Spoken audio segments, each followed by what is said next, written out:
ముందుగా అందరికీ జై భవాని.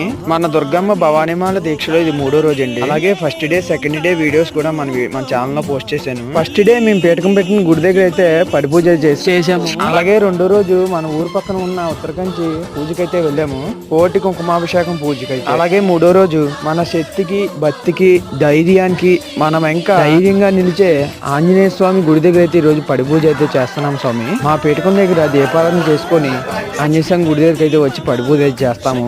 అలాగే ఈ వీడియోలు దీనికి సంబంధించిన వీడియోలు కూడా మన ఛానల్ పోస్ట్ అవుతాయి. అలాగే ఎన్ని పూజలు చేసినా గానీ మనం పడి పూజ చేస్తేనే గానీ ఆ పూజకి పూర్తి కంప్లీషన్ అనేది ఉండదు. ఉత్తరకంచి వెళ్ళాం కదా, అక్కడ స్వామి అయితే దుర్గమ్మ మాలలో పడి పూజ ఉండదని చెప్పారు.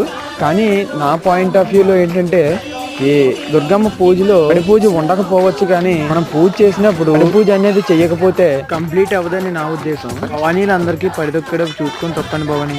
అలాగే మన ఛానల్ సబ్స్క్రైబ్ చేసుకోండి.